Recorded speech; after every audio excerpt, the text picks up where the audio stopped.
Welcome to our YouTube channel the GS solver. दोस्तों, आज की इस वीडियो में हम फिर से जीव विज्ञान यानी बायोलॉजी का 8वां क्लास लेकर के आ चुके हैं। क्लास 8 देखने से पहले अगर इससे पहले की क्लासेज आपने नहीं देखे हैं तो ज़रूर देख लीजिए, क्योंकि इससे पहले की क्लासेस भी उतने ही इम्पोर्टेंट हैं जितना कि यह क्लास आपके लिए इम्पोर्टेंट है। आपको बता दें दोस्तों कि इस क्लास में हम बायो फर्टिलाइजर्स के बारे में पढ़ेंगे, यानी कि जैव उर्वरक के बारे में। और ये काफ़ी इम्पोर्टेंट चैप्टर है बायोलॉजी का, जिससे क्वेश्चन लगातार अलग-अलग स्टेट पीसीएस और इवन यूपीएससी प्री एग्जाम में भी कई सारे क्वेश्चन इस टॉपिक से पूछे गए हैं। तो ये क्लास ज़रूर देखिए और इससे पहले की जो 7 क्लासेज हैं वो ज़रूर देख लीजिए। क्लास की पीडीएफ चाहिए दोस्तों तो आपको द जीएस सॉल्वर ज्वाइन करना पड़ेगा। टेलीग्राम पे ग्रुप है द जीएस सॉल्वर करके, उसको ज्वाइन कर लीजिए। वहाँ पर आपको क्लासेस की पीडीएफ प्रोवाइड कराई जाती हैं।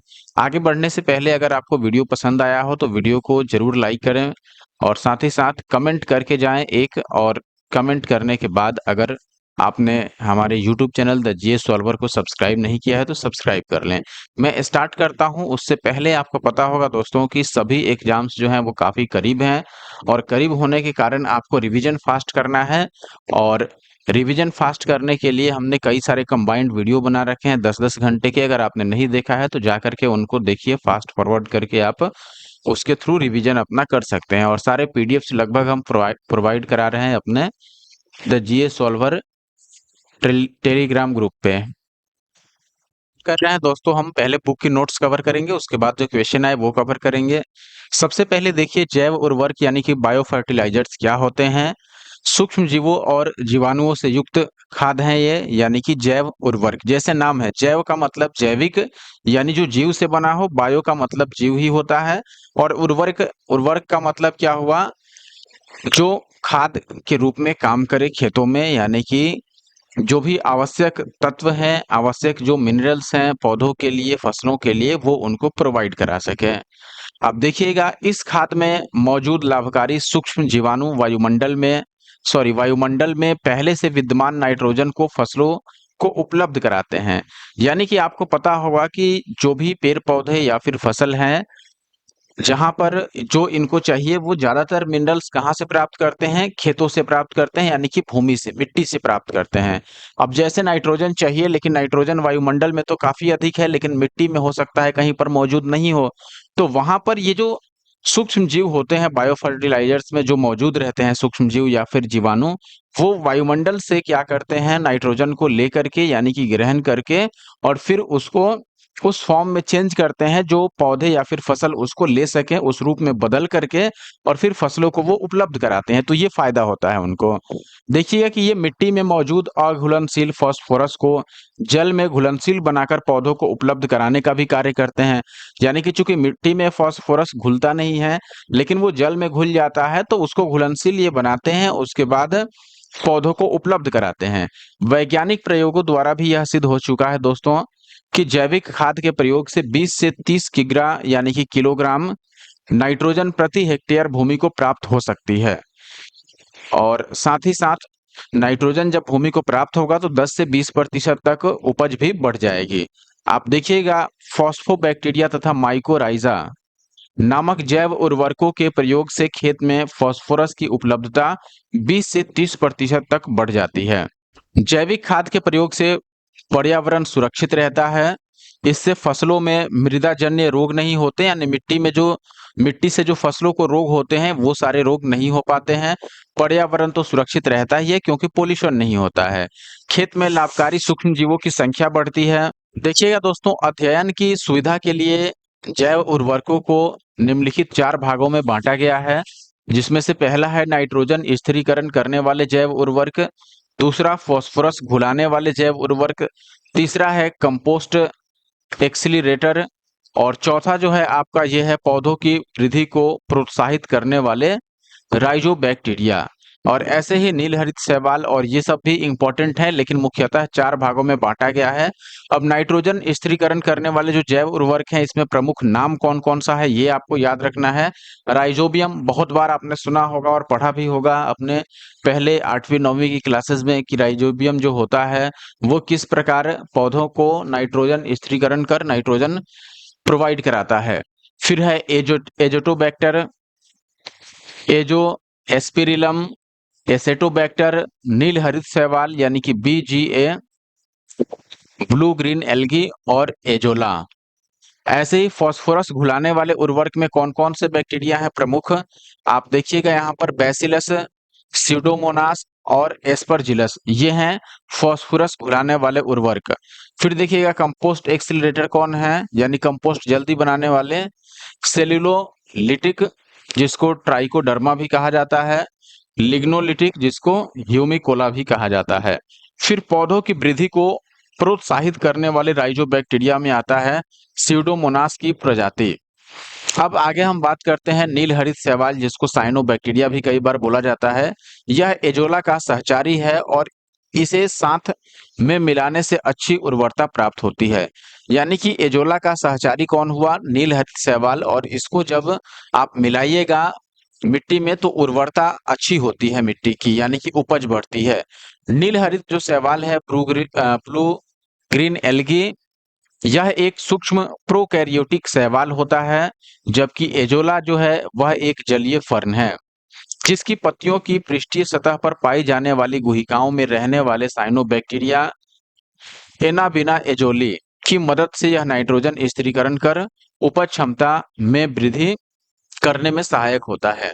आप देखिएगा यहाँ पर दोस्तों, मैंने बताया कि नील हरित शैवाल जो है एजोला का सहचारी है, यानी दोनों साथ साथ जीवन बिताते हैं, एक साथ वो संबंध में रहते हैं। और किस प्रकार का आप देखिएगा तो एजोला जो है वो जलीय फर्न है। यहाँ पर इसकी पत्तियों पर जो गुहिकाएं पाई जाती हैं उनमें साइनोबैक्टीरिया या फिर नील हरित शैवाल एनाबिना एजोली की मदद से क्या करता है? नाइट्रोजन स्थिरीकरण कर उपज क्षमता की वृद्धि में सहायक होता है। फिर आप देखिएगा अब दलहनी फसलों में जैसे चना हो गया, मटर हो गया, सेम, अरहर इत्यादि, इनकी मूल ग्रंथिकाओं में विभिन्न प्रकार के जीवाणु पाए जाते हैं, जो कि नाइट्रोजन स्थिरीकरण करने में सहायक होते हैं। आपने देखा होगा या पढ़ा होगा छोटे क्लासेज में कि इनके जो जड़ें होती हैं, जड़ों में गांठ होते हैं ऐसे, और उन गांठों में क्या होता है? नाइट्रोजन स्थिरीकरण करने वाले अलग-अलग जीवाणु, जो भी इंपॉर्टेंट जीवाणु हैं जैसे राइजोबियम, ये सारे मौजूद होते हैं, और ये वायुमंडल से नाइट्रोजन को लेकर के और फसलों को लेने लायक यानी उपयोग करने लायक बनाते हैं। धान के खेत में प्रायः नाइट्रोजन की कमी हो जाती है, जिसकी पूर्ति हेतु मुख्यतः यूरिया, नील हरित शैवाल, एजोला आदि का प्रयोग किया जाता है। विभिन्न फसलों में अलग-अलग तरह के बैक्टीरिया पाए जाते हैं, जो बैक्टीरिया उनके लिए सहायक होते हैं यानी कि लाभकारी होते हैं, उनकी बात की जा रही है। जो नत्रजन यानी कि नाइट्रोजन स्थिरीकरण करने के लिए उत्तरदायी होते हैं। तो ये अलग-अलग फसलों के अलग-अलग टाइप के बैक्टीरिया होते हैं। अब बात करते हैं सोयाबीन की। आप देखिएगा राइजोबियम जैपोनिकम, तीन पत्तिया घास यानी कि क्लोवर, यानी कि यहाँ पर नाम बताया जा रहा है आपको कि कौन से फसल में कौन सा जीवाणु पाया जाता है जो कि नाइट्रोजन स्थिरीकरण करता है।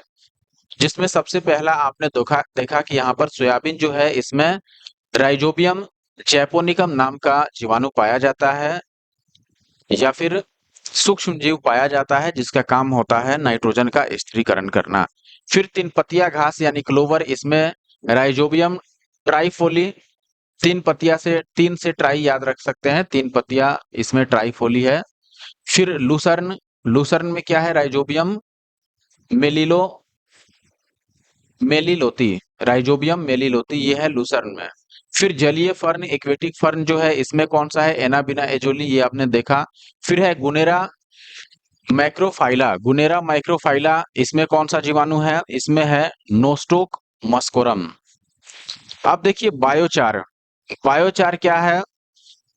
बायो से मतलब हो गया जैव, और चार चारकोल का शॉर्ट फॉर्म है। आप देखिएगा उच्च कार्बन युक्त चारकोल का यह एक रूप है बायोचार। चार चारकोल से याद रख सकते हैं आप, और बायो का मतलब हो गया जैविक। तो उच्च कार्बन युक्त चारकोल का यह एक रूप है जो मृदा में प्रयुक्त होता है।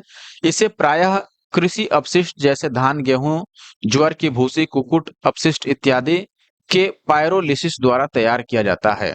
बायोचार को ऊर्ध्वाधर खेती में वृद्धि कर माध्यम के अंश के रूप में प्रयुक्त किया जा सकता है। इसके उपयोग से मिट्टी की उर्वरा शक्ति और जल धारण यानी जल को स्टोर करने की जो क्षमता है, और फसल की जो उत्पादकता है, सभी में वृद्धि होती है। बायोचार पर्यावरण अनुकूल पदार्थ है। उसके विपरीत नहीं कार्य करता है। पर्यावरण के लिए, जो पर्यावरण है हमारा, उसके लिए यह अनुकूल है, यानी फायदेमंद है, लाभकारी है, उसके लिए किसी भी प्रकार से यह नुकसानदायक नहीं है। तथा मृदा से ग्रीन हाउस गैसों को, यानी कि ग्रीन हाउस गैसों के उत्सर्जन को कम से कम करने में सहायक होता है। यानी बायोचार जो आपने देखा, यह मृदा में ग्रीन हाउस गैसों के उत्सर्जन को कम करने में सहायक होता है। जब बायोचार वृद्धिकर माध्यम के अंश के रूप में प्रयुक्त किया जाता है तो वह नाइट्रोजन यौगिकीकरण सूक्ष्म जीवों की वृद्धि को बढ़ावा देता है। यानी ऐसे सूक्ष्म जीव जो नाइट्रोजन का यौगिकीकरण करते हैं, उनकी वृद्धि को यह बढ़ाता है। कौन? बायोचार। दुधारू पशुओं पर किए गए प्रयोगों से यह ज्ञात हुआ है दोस्तों कि जब इन पशुओं को उनके दैनिक आहार के साथ 1.5 से 2 केजी एजोला प्रतिदिन दिया जाता है तो दुग्ध उत्पादन में 15 से 20% की वृद्धि दर्ज हो जाती है। 15 से 20% कम नहीं है, बहुत है। और यह बहुत मुश्किल कार्य नहीं है। एजोला को मिला दीजिए आहार के साथ। आप अब पूछेंगे कि एजोला क्या है, तो हमने देखा था कि एजोला जो है वो एक प्रकार का तो है सूक्ष्म जीव है, लेकिन यह लाभकारी सूक्ष्म जीव है, न कि हानिकारक। चूंकि इसका उपयोग खेती के रूप में भी किया जाता है, यानी कि खेती में उर्वरक के रूप में आपने देखा। और एजोला को अगर हम पशुओं के आहार के साथ मिला दें, कितना? 1.5 से 2 केजी आपको एजोला मिलाना है पशुओं के आहार के साथ, और ऐसे में दुग्ध उत्पादन में आप देखेंगे कि 15 से 20% की वृद्धि हो गई। फिर कंपोस्ट निर्माण के समय गड्ढों में अपशिष्ट पदार्थों के निम्नीकरण प्रक्रिया को केंचुए और अन्य सूक्ष्मजीव जैसे कवक, जीवाणु आदि तेज करने में सहायक होते हैं, न कि धीमा करने में।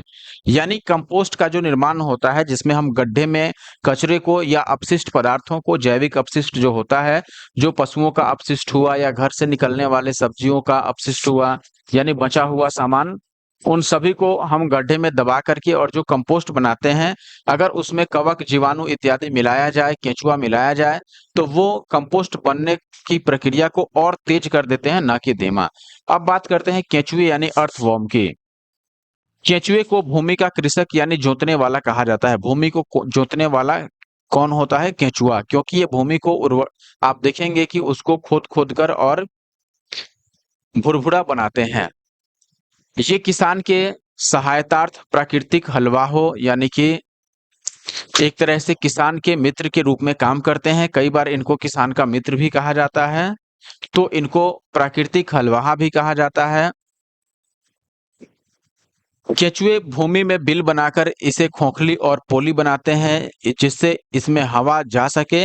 यही नहीं, इनसे उत्पन्न पुरीस यानी कास्टिंग्स के ऊपर के रूप में ऊपर आई हुई जो मिट्टी होती है, यानी कि जहां ये छेद करते हैं ऐसे, तो ये ऊपर ऐसे मिट्टी निकाल देते हैं बाहर भुरभुरा बना करके। तो यहाँ पर यही कह रहा है कि जो ऊपर मिट्टी निकलती है वो और अधिक उपजाऊ होती है, क्योंकि इसमें केंचुए का मलमूत्र मिला होता है, जिसके कारण उसकी जो उपज है वो और बढ़ जाती है। अब दोस्तों हम सीधे आएंगे क्वेश्चंस पर। उससे पहले अगर आपने हमारा YouTube channel the GS solver नहीं सब्सक्राइब किया है दोस्तों, तो आपके लिए हम डेली समय निकाल करके एक वीडियो लेके आ रहे हैं। आप जरूर हमारे वीडियो को लाइक कीजिए और साथ ही साथ कमेंट करके जाइए। जितने लोग देखते हैं प्लीज सभी लोग एक एक कमेंट कीजिए। जो वीडियो को देख करके आपके मन में ख्याल आए वो कमेंट कर दीजिए, और कोशिश कीजिए कि वीडियो को अंत तक देखा जाए और दोस्तों के साथ शेयर भी किया जाए और लाइक जरूर किया कीजिए। इससे वीडियो बनाने में और मोटिवेशन मिलती है। भले चैनल ग्रो करे या ना करे, लेकिन मैं आपके लिए वीडियो लाता रहूंगा। बस आप नियमित रूप से वीडियो को कंप्लीट देखा कीजिए और लाइक कीजिए। जब आपको मौका मिले तभी देखिए, लेकिन वीडियो को कंप्लीट देखा कीजिए। और लाइक करना बिल्कुल ना भूलिए और ना ही कमेंट करना भूलिए। लाइक कमेंट, क्योंकि जो लोग देख रहे हैं एटलीस्ट आप लोग एक लाइक और एक कमेंट तो कर ही सकते हैं, इतना ही करना है आपको। ठीक है, अब मैं क्वेश्चन स्टार्ट करता हूं। पहला सवाल आपके पास जो है दोस्तों, पहला क्वेश्चन आप देखेंगे कि फर्स्ट क्वेश्चन यूपीएससी प्री का ये क्वेश्चन है, हालांकि बहुत पहले पूछा गया था। निम्नलिखित में से किन का उपयोग जैव उर्वरक के रूप में किया जाता है? इसमें से कौन जैव उर्वरक के रूप में उपयोग किए जाते हैं? पहला ऑप्शन है एजोला, दूसरा नीलहरित शैवाल और तीसरा है अल्फा अल्फा, जिसको शॉर्ट में अल्फा अल्फा कहा जाता है। तो आप देखेंगे दोस्तों, हमने नोट्स में ही पढ़ा था, एजोला का उपयोग हम लोग करते हैं मिट्टी में उर्वरता बढ़ाने के लिए। साथ ही साथ एजोला को हमने बोला था कि इसका उपयोग हम जानवरों को जो पालतू जानवर हैं, जो दुग्ध उत्पादक जानवर हैं, दूध का उत्पादन करने वाले, उनके आहार में भी मिलाते हैं। और एजोला आपने देखा था नीलहरित शैवाल का सहचारी है। इसका मतलब एजोला के साथ साथ नीलहरित शैवाल भी उपयोगी है मिट्टी की उर्वरता बढ़ाने के लिए। तो यहाँ पर पहला और दूसरा दोनों ही उपयोगी है, और अगर आपने नोट्स अच्छे से सुना होगा, देखा होगा, तो आप ये इजीली मार्क कर पाएंगे। जबकि अल्फा अल्फा जो है इसका इस्तेमाल जैव उर्वरक के रूप में नहीं होता है। तो यहाँ पर केवल पहला और दूसरा यानी कि ऑप्शन बी सही उत्तर है दोस्तों। आप देखिए जैव उर्वरकों को निम्नलिखित 4 भागों में बांटा गया है, ये हमने पहले भी देखा था। जिसमें से एक तो नाइट्रोजन स्थिरीकरण करने वाले जैव उर्वरक होगा, जिसमें राइजोबियम, एजेटोबैक्टर, फिर एजोस्पिरिलम और एसेटोबैक्टर, नीलहरित शैवाल और एजोला। तो नीलहरित शैवाल और एजोला ये दोनों ही नाइट्रोजन स्थिरीकरण करने वाले जैव उर्वरक हैं। फास्फोरस घुलाने वाले जैव उर्वरक में बैसिलस है, स्यूडोमोनास है और एस्परजिलस है। तो बैसिलस, स्यूडोमोनास और एस्परजिलस ये हो गए फास्फोरस को घुलाने वाले। आप इसको याद भी रख सकते हैं किसी वर्ड के थ्रू, जैसे एबीएस हो गया, एबीएस या एबीसी भी कर सकते हैं। ऐसे हो गया आपका ए से एस्परजिलस, बी से बैसिलस और सी से या फिर एस से हो गया स्यूडोमोनासा। तो ये फास्फोरस को घुलाने वाले हैं जीवाणु या फिर जैव उर्वरक। आप देखिएगा कंपोस्टिंग एक्सीलरेटर के रूप में सेलुलोलिटिक यानी कि ट्राइकोडर्मा और लिग्नोलिटिक ये दोनों काम करते हैं। पौधों की वृद्धि को प्रोत्साहित करने वाले राइजोबैक्टीरिया में स्यूडोमोनास की प्रजाति का इस्तेमाल किया जाता है। इस प्रकार देखिएगा दोस्तों कि नीलहरित शैवाल और एजोला दोनों ही जैव उर्वरक है, जबकि अल्फा अल्फा क्या है, एक फलीदार पौधा है। अगला सवाल है दोस्तों, निम्नलिखित में से कौन जैव उर्वरक के रूप में प्रयुक्त होता है ये बताना है। यानी कि उसी प्रकार का सवाल है जिसमें एजोला है, हमने देखा कि ये तो उपयोग होता ही है, और नीलहरित शैवाल ये भी उपयोग होता है। अल्फा अल्फा तो नहीं होगा क्योंकि यह फलीदार पौधा है। नाइट्रोलिन यह भी कोई जैव उर्वरक नहीं है। तो यहाँ पर तीसरा और चौथा दोनों ही जैव उर्वरक नहीं है, जबकि पहला और दूसरा सही उत्तर है। अब किसी भी ऑप्शन में चूंकि पहला दूसरा नहीं है, तो निश्चित तौर पर सारे ऑप्शन यहाँ गलत हो जाते हैं। आई होप कि ये बात आप समझ पाए होंगे। अगला सवाल आप देखिएगा, निम्न में से कौन जैव उर्वरक के रूप में उपयोग होता है। राइजोबियम होता ही है, क्योंकि यह जो दलहन पौधे होते हैं उनके गांठों में मौजूद होता है, जड़ों में मौजूद होता है, और काम क्या करता है, नाइट्रोजन का स्थिरीकरण कर फसलों को उपलब्ध कराता है नाइट्रोजन। नीलहरित शैवाल और एजोला दोनों ही नाइट्रोजन स्थिरीकरण के रूप में उपयोग किए जाते हैं। तो ये तीनों ही जैव उर्वरक हैं, इसलिए ऑप्शन डी उपयुक्त सभी सही उत्तर हो जाएगा। अगला सवाल आप देखिए दोस्तों, यहाँ पर पूछा गया है निम्नलिखित में से कौन सा एक नाइट्रोजन स्थिरीकरण करने वाला जीव नहीं है। नॉस्टॉक, एजोटोबैक्टर, एनाबिना और माइकोराइजा। तो इसमें आप देखिए, अब देखिए जैसे नॉस्टॉक है, एनाबिना है, एजेटोबैक्टर है, ये सारे नाइट्रोजन स्थिरीकरण करने वाले जीव निश्चित तौर पर हैं, इसलिए ये तीनों तो आंसर नहीं हो सकते हैं। अब बात करते हैं माइकोराइजा के। तो आपने नोट्स में पढ़ा था शुरू में ही दोस्तों कि फॉस्फोबैक्टीरिया तथा माइकोराइजा दोनों का उपयोग फॉस्फोरस की मात्रा जो होता है मिट्टी में वो बढ़ाने के लिए किया जाता है। किसकी मात्रा? फॉस्फोरस की।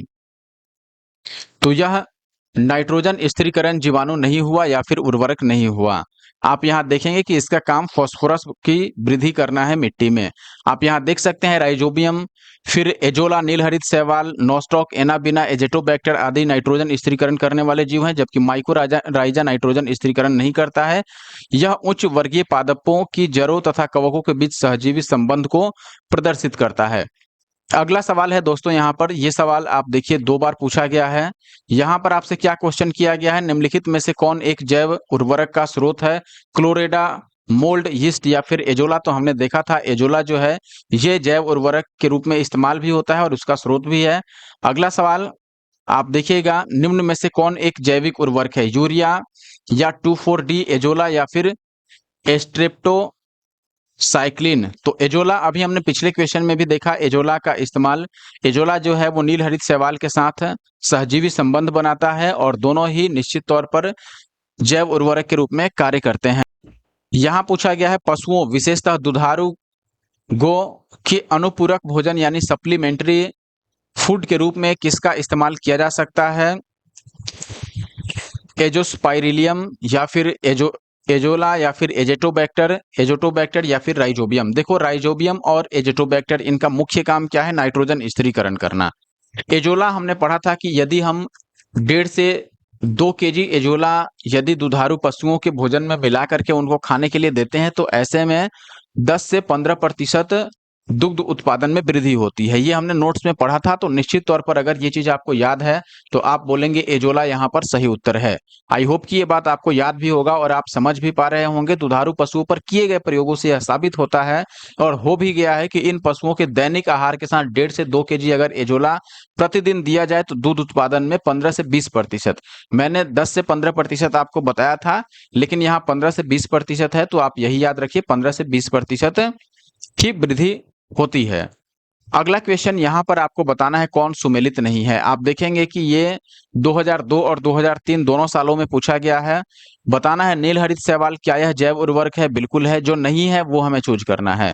क्रायोसोपा क्या यह माहो नियंत्रण के रूप में कार्य करता है? बिल्कुल करता है। फिर बायो 902 सरसों का क्लोन है? बिल्कुल है क्लोन एक। और एजोटोबैक्टर हमने देखा था, एजोटोबैक्टर क्या होता है? यह नाइट्रोजन स्थिरीकरण करने वाला एक जैव उर्वरक है। और यहाँ पर क्या बताया गया है कि यह एक कीटनाशी है, तो एजोटोबैक्टर कीटनाशी नहीं है बल्कि जैव उर्वरक है। तो यही गलत है, ऑप्शन डी यहाँ पर सही उत्तर होता है। और ये हमने देख भी लिया है, तो ऑप्शन डी यहाँ पर सही उत्तर होगा। आप देखिएगा एजोटोबैक्टर एक जीवाणु है जिसका सबसे महत्वपूर्ण कार्य नाइट्रोजन उपलब्धता के संदर्भ में है, क्योंकि यह मिट्टी में स्वतंत्र रूप से रहकर असहजीवी नाइट्रोजन यौगिकीकरण करता है, जिसका उपयोग पौधे अपनी वृद्धि और विकास के लिए करते हैं। यह भी पता होना चाहिए कि एजोटोबैक्टर जीवाणु स्वतंत्र रूप में रहकर नाइट्रोजन यौगिकीकरण करने वाला जीवाणु है, यानी कि यह किसी के साथ सहजीवी संबंध में नहीं रहता है। तो ऑप्शन डी यहाँ पर गलत था, बाकी सारे सही थे। अगला सवाल आपके पास है, निम्नलिखित में से कौन सा जैविक नाइट्रोजन निर्धारण से संबंधित है? लाल शैवाल, हरा शैवाल, भूरा शैवाल या नील हरित शैवाल? हमने देखा नील हरित शैवाल जो कि एजोला के साथ में सहजीवी संबंध में रहता है और यह नाइट्रोजन स्थिरीकरण के रूप में कार्य करता है। आप देखिएगा नील हरित शैवाल जलीय पौधे का एक समूह होता है जिसे साइनोबैक्टीरिया भी कहा जाता है। यह एक कोशिकीय जीवाणु है। इस जीवाणु को धान की फसल के लिए वायुमंडलीय नाइट्रोजन को भूमि में संस्थापित करने के उद्देश्य से उपयोग में लाया जाता है, यानी कि नाइट्रोजन स्थिरीकरण करने के उद्देश्य से।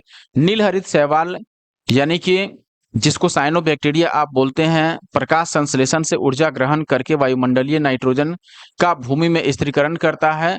चूंकि यह एक प्रकार का पौधा है और यह प्रकाश संश्लेषण करने में भी, हालांकि इसको जीवाणु बोला जाता है, लेकिन यह प्रकाश संश्लेषण कर सकता है, ध्यान रखिएगा।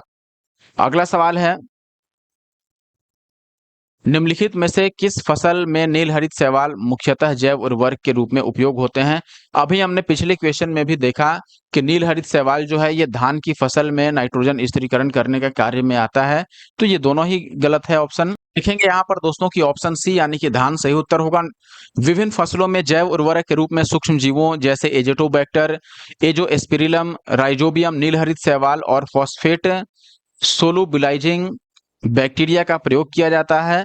ये सभी सूक्ष्मजीव विभिन्न प्रक्रियाओं जैसे कि नाइट्रोजन निर्धारण, फॉस्फेट सोलुबिलाइजर एवं पौधों की वृद्धि के रूप में तत्वों के उत्पादन द्वारा पौधों को वर्धन और उनको प्रोत्साहित करते हैं, यानी कि कई प्रकार से पौधे को फायदा पहुंचाते हैं। नील हरित शैवाल का उपयोग जैव उर्वरक के रूप में हम लोग नाइट्रोजन आपूर्ति करने के लिए, यानी कि नाइट्रोजन की स्थिरीकरण करने के लिए धान में करते हैं और मुख्यतः यह धान के खेतों में यानी कि धान के फसल में उपयोग में लाया जाता है।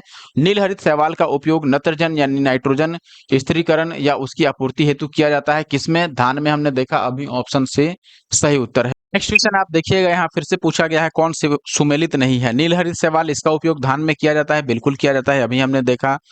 अगला है राइजोबियम लिग्यूमिनिसेरम, क्या यह मटर में इस्तेमाल होता है? देखिए मटर भी एक तरह का फलीदार पौधा है, यानी कि नाइट्रोजन स्थिरीकरण करने वाले जीवाणु इसके साथ भी उपयोग होते हैं निश्चित तौर पर।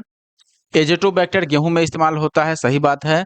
एजोला मक्का में बोल रहा है, जबकि हमने देखा कि एजोला का जो इस्तेमाल होता है, हमने देखा था दोस्तों कि एजोला जो है वो नील हरित शैवाल का ही सहचारी है, तो इसको नील हरित शैवाल के साथ मिलाकर धान में दिया जा सकता है, लेकिन मक्का में इसको नहीं दिया जाता है, इसलिए ऑप्शन डी सुमेलित नहीं है।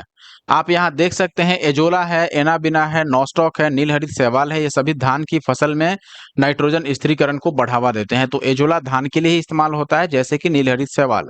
ये जैव उर्वरक की तरह कार्य करते हैं। राइजोबियम लेग्यूमिनिसेरम, यह मटर यानी कि पीसम सैटिवम मटर का वैज्ञानिक नाम है। इसकी फसल में इस्तेमाल होता है, जबकि एजोटोबैक्टर जो है गेहूं की फसल में नाइट्रोजन स्थिरीकरण कारक के रूप में यह कार्य करता है। सामान्यतः एजोला मक्का की फसल में नाइट्रोजन स्थिरीकरण के रूप में इस्तेमाल नहीं किया जाता है।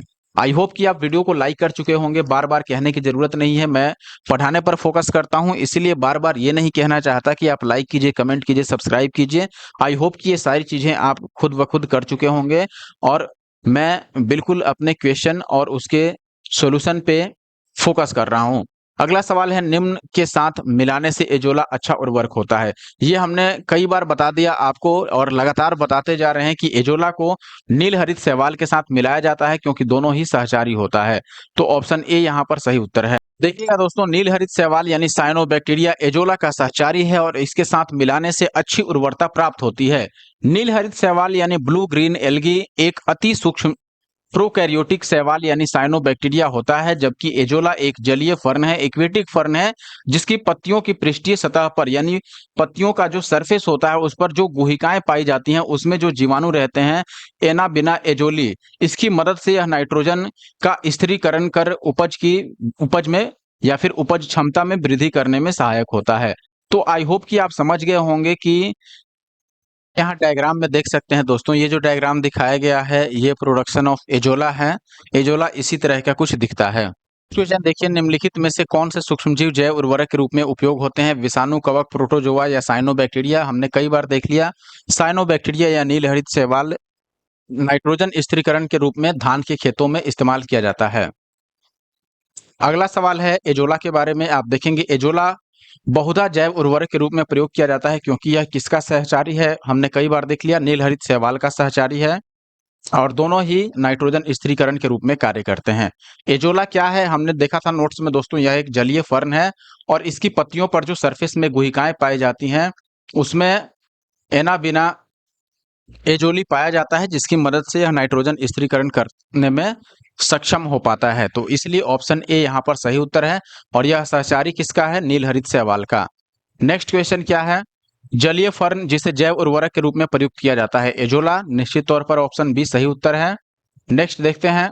देखिए, जलीय पौधा जिसे प्रायः जल प्लावित धान के खेत यानी वाटर लॉक्ड राइस फील्ड में जैव उर्वरक के रूप में प्रयोग किया जाता है, वोल्फिया, एजोला, लेमना या फिर ट्रापा? हमने देखा था दोस्तों, एजोला और नील हरित शैवाल दोनों का उपयोग धान के खेतों में जैव उर्वरक के रूप में किया जाता है, खासकर नाइट्रोजन स्थिरीकरण के रूप में। तो ऑप्शन बी यहाँ सही हुआ। आप देखेंगे धान के खेतों में एजोला का जैव उर्वरक के रूप में व्यापक प्रयोग पाया जाता है या फिर किया जाता है, क्योंकि इसमें नाइट्रोजन स्थिरीकरण करने की क्षमता होती है और यह किसका सहचारी है? यह नील हरित शैवाल का सहचारी है, ध्यान रखना है। एजोला की जो पत्तियां होती हैं, एजोला है क्या? जलीय फर्न है, यानी कि जल में पाया जाने वाला चौड़ा पत्ता होता है, जिसकी गुहिकाओं में कौन पाया जाता है? एनाबिना एजोली, जिसकी मदद से नाइट्रोजन स्थिरीकरण करने में सक्षम हो पाता है। नंबर 19, आप देखिए निम्नलिखित में से कौन सा फॉस्फेटिक उर्वरक है? जैव उर्वरक यानी कि जो फास्फोरस को बढ़ावा देता है या फास्फोरस को फसलों को उपलब्ध कराता है। राइजोबियम तो नहीं है। राइजोबियम क्या है? यह नाइट्रोजन स्थिरीकरण है। नील हरित शैवाल भी नाइट्रोजन स्थिरीकरण है और एजोला भी नाइट्रोजन स्थिरीकरण है। So that all this three options are wrong.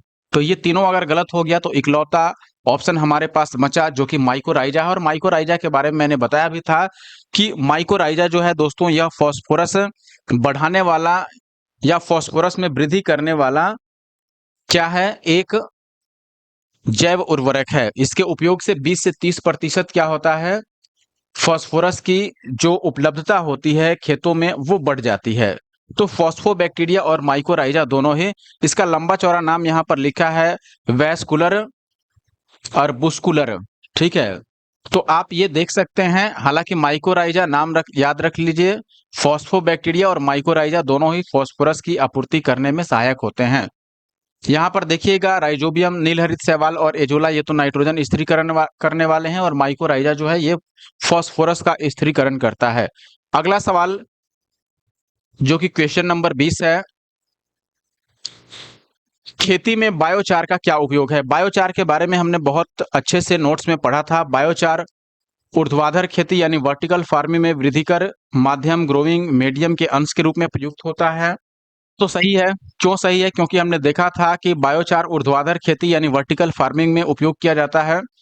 फिर जब बायोचार वृद्धिकर माध्यम के अंश के रूप में प्रयुक्त किया जाता है तो वह नाइट्रोजन यौगिकीकारी सूक्ष्म जीवों की संख्या में वृद्धि करता है। ये भी सही है क्योंकि बायोचार हमने देखा था, बायोचार जो है यह जब मिट्टी में मिलाया जाता है तो यह नाइट्रोजन स्थिरीकरण करने वाले या नाइट्रोजन यौगिकीकरण करने वाले सूक्ष्म जीवों की संख्या में वृद्धि को बढ़ावा देता है। जब बायोचार वृद्धिकर माध्यम के अंश के रूप में प्रयुक्त किया जाता है तब वह वृद्धिकर माध्यम की जल धारण यानी कि वाटर स्टोरेज क्षमता को अधिक लंबे समय तक बनाए रखने में सहायक होता है। यह भी हमने नोट्स में पढ़ाया था दोस्तों कि इससे जल धारण क्षमता मिट्टी की बढ़ जाती है। तो यहाँ पर तो तीनों सही हो गया और ये यूपीएससी प्री 2020 का ही सवाल है, 5 साल पुराना है, बहुत पुराना नहीं है।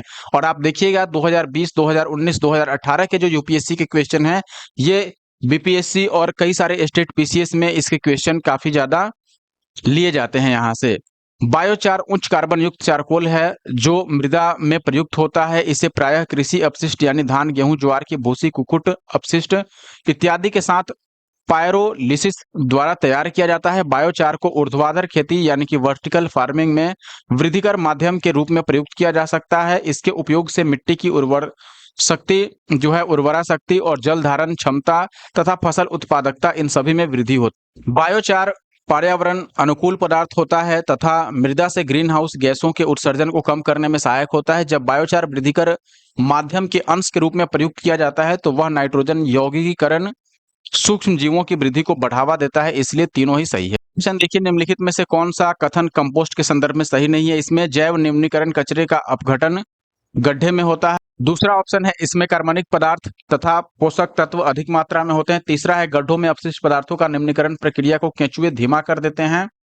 देखिए सही नहीं पूछा गया था और यही सही नहीं है क्योंकि हमने देखा था कि गड्ढों में अपशिष्ट पदार्थों के निम्नीकरण करने में केंचुए और कई प्रकार के सूक्ष्म जीव उसमें मिलाया जाता है जिससे कि अपशिष्ट का निम्नीकरण होने में और स्पीड बढ़ जाए यानी रफ्तार बढ़ जाए और वो तेजी से क्या हो कंपोस्ट में चेंज हो जाए। इसके लिए केंचुए सहायक होते हैं, न कि वो धीमा करते हैं। तो ऑप्शन सी ही गलत हो गया यहाँ पर। आप देखिएगा दोस्तों, कंपोस्ट निर्माण के समय गड्ढों में अपशिष्ट पदार्थों के निम्नीकरण प्रक्रिया को केंचुए और अन्य सूक्ष्म जीव जैसे कवक, जीवाणु इत्यादि तेज करने में सहायक होते हैं, न कि धीमा। क्वेश्चन है दोस्तों, फसल उत्पादन में नाइट्रोजन उपयोग क्षमता की वृद्धि की जा सकती है किस प्रकार?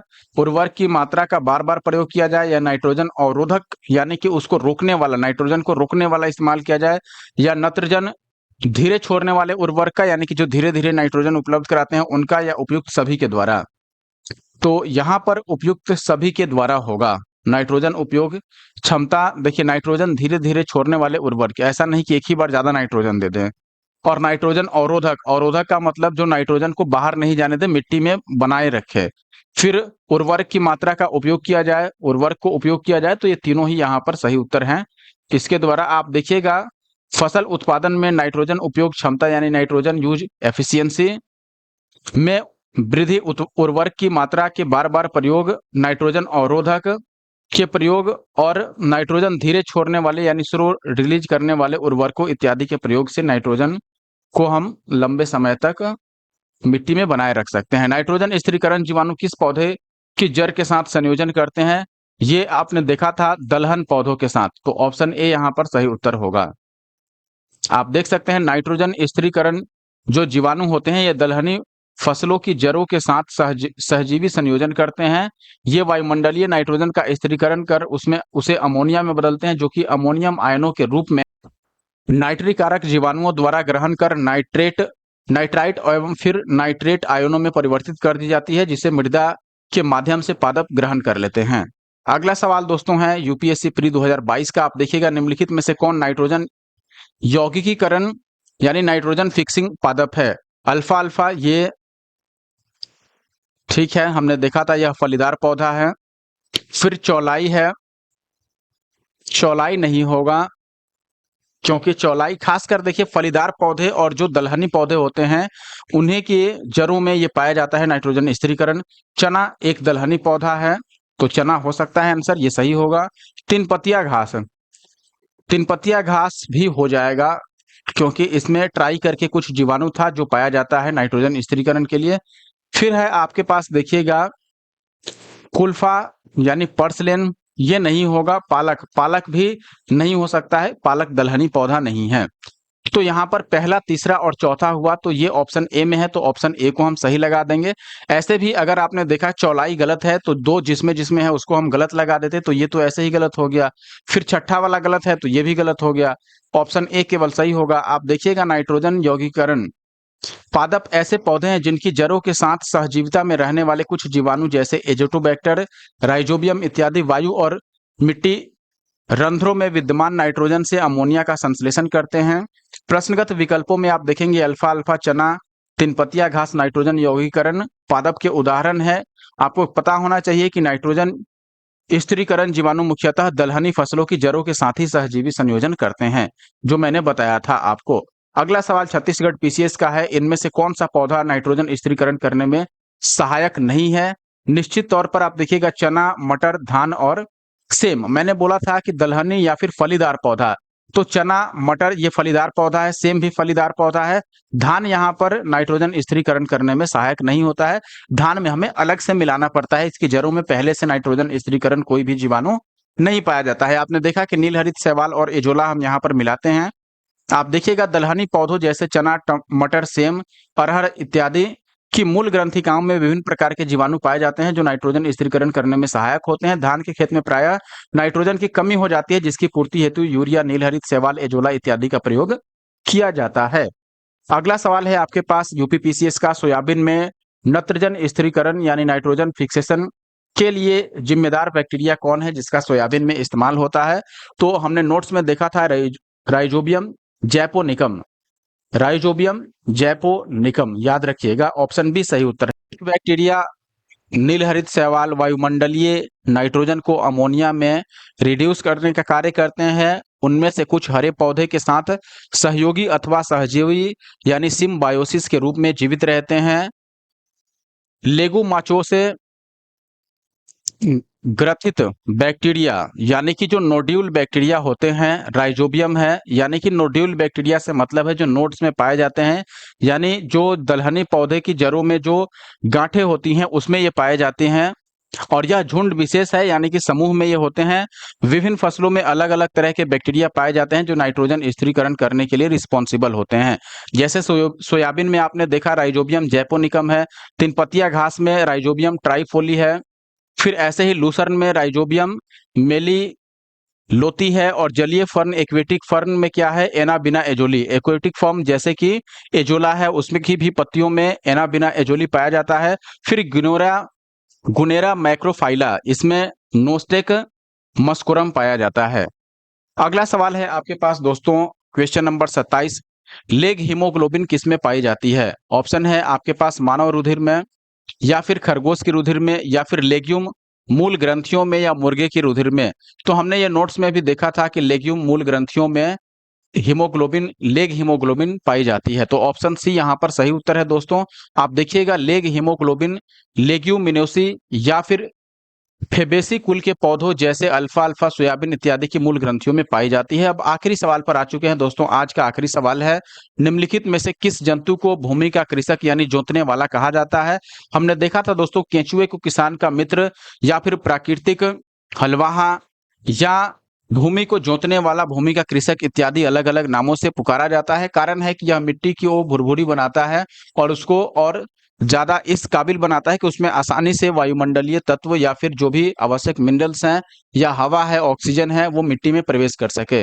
तो ऑप्शन ए यहाँ पर सही उत्तर होगा। आप देखेंगे केंचुए को भूमि का कृषक यानी जोतने वाला कहा जाता है। यह किसान के सहायक होते हैं, प्राकृतिक हलवाहा का काम करते हैं। केंचुए भूमि में बिल बनाकर इसे खोखली और पोली बनाते हैं जिससे इसमें हवा जा सके। यही नहीं, इससे उत्पन्न जो पुरिस के रूप में ऊपर आई हुई मिट्टी जो होती है वो और अधिक उपजाऊ होती है, क्योंकि इसमें केंचुए का मलमूत्र इत्यादि मिला होता है। तो ये आखिरी सवाल था दोस्तों। आई होप कि ये वीडियो पसंद आया होगा आपको। कई लोग साइंस के लिए काफी डिमांड कर रहे थे, इसलिए साइंस की वीडियो लाई गई। लेकिन ऐसा नहीं है कि जो डिमांड कर रहे थे केवल उसी के लिए उपयोगी है। जितने लोग तैयारी कर रहे हैं, चाहे बीपीएससी हो, यूपी पीसीएस हो, राजस्थान पीसीएस हो, उत्तराखंड पीसीएस हो, झारखंड पीसीएस हो, कोई भी पीसीएस हो, या फिर यूपीएससी प्री हो, सभी के लिए ये एक समान रूप से उपयोगी है। मैंने आपको दिखाया भी था कि कैसे एसएससी के स्टेनोग्राफर जो लेटेस्ट एग्जाम है अगस्त यानी इसी महीने में हुआ है, उसमें भी ऐसे क्वेश्चन पूछे गए हैं जो निश्चित तौर पर घटना चक्र में ऑलरेडी दिए गए हैं और जो हमने अपने वीडियो के माध्यम से पढ़ाया भी है। आगे भी आपको कई सारे ऐसे क्वेश्चन मैं दिखाऊंगा जो एसएससी और रेलवे के एग्जाम में पूछे गए हैं, लेकिन वो स्टेट पीसीएस या फिर यूपीएससी प्री से संबंधित है, क्योंकि टॉपिक भले आपको अलग-अलग नामों से देखने को मिले, लेकिन मूल जो बातें हैं, जो स्टैटिक चीज़ें हैं, वो वैसे ही रहते हैं, चाहे वो किसी भी एग्जाम में आए। तो आई होप कि आप वीडियो को कंप्लीट देखे होंगे, वीडियो को लाइक भी कर चुके होंगे और अगर आप हमारे YouTube channel the GS solver पे नए हैं तो सब्सक्राइब भी कर लिए होंगे। Thank you for watching the video. मिलते हैं नेक्स्ट वीडियो।